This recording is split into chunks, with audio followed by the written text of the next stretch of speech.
मराठी, तुमचा विश्वास आमची ताकद. स्वतः चांगलं कार्य करा आणि आपल्या मुलांनाही चांगल्या मार्गावर चालण्याची शिकवण द्या, असा महत्त्वपूर्ण संदेश आज बुलढाण्यातून देण्यात आला आहे. निमित्त होतं ईद उल अझा म्हणजेच बकरी ईदचं. बुलढाण्यात आज बकरी ईदचा सण मोठ्या उत्साहात आणि धार्मिक वातावरणात साजरा करण्यात आला. जुनागाव येथील मुख्य ईदगाहवर हजारो मुस्लिम बांधवांनी एकत्र येत सामूहिक नमाज पठण केलं. यावेळी मुफ्ती मोहम्मद जमील सिराजी यांनी उपस्थितांना अत्यंत मोलाचं आवाहन केलं आहे. त्याग आणि समर्पणाचं प्रतीक असलेला ईद उल अझा म्हणजेच बकरी ईदचा सण आज बुलढाण्यात मोठ्या हर्षोल्लासात साजरा केला जात आहे.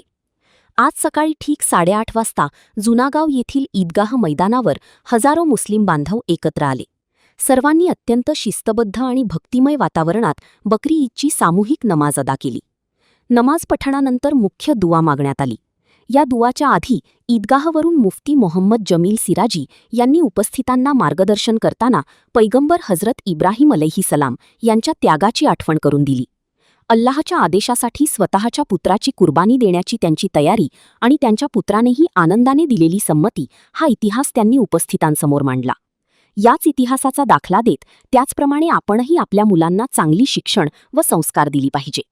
आपण स्वतः नेहमी चांगले कार्य केले पाहिजे आणि आपल्या मुलांकडूनही चांगले कार्य करून घेतले पाहिजे, असे आवाहन त्यांनी पालकांना केले. अस्सलाम वालेकुम रहमतुल्लाहि व बरकातुहू. मैं मुफ्ती मोहम्मद जमील सिराजी, इमाम व खतीब मोती मस्जिद बुल्ढाना.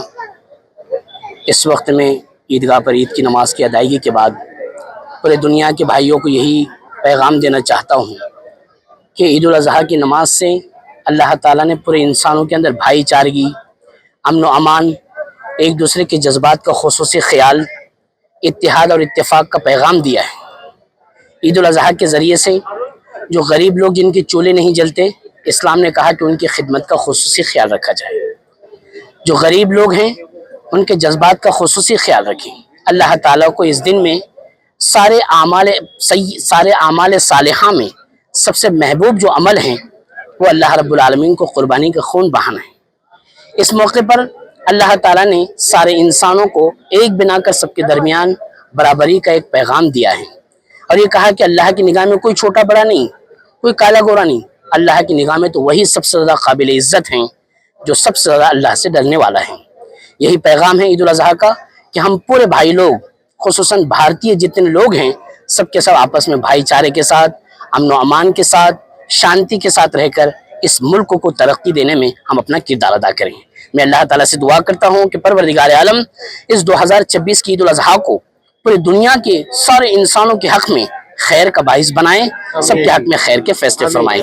वस्सलाम रहमतुल्लाहि व बरकातुहू. दुआ संपन्न झाल्यानंतर ईदगाह मैदानावर एकच जल्लोष पाहायला मिळाला. सर्व बांधवांनी पवित्र गळाभेट घेत एकमेकांना ईदच्या मनापासून शुभेच्छा दिल्या. या सणानिमित्ताने संपूर्ण बुलढाणा शहरात सलोखा आणि आनंदाचे वातावरण पाहायला मिळाले आहेत. तर मुफ्ती मोहम्मद जमील सिराजी यांनी दिलेला हा संस्कार आणि सत्कर्माचा संदेश आजच्या तरुण पिढीसाठी अत्यंत मार्गदर्शक ठरणारा आहे. ब्युरो रिपोर्ट, लोकप्रिय मराठी न्यूज, बुलढाणा. अशाच ताज्या आणि वेगळ्या घडामोडींसाठी पाहत रहा लोकप्रिय मराठी न्यूज.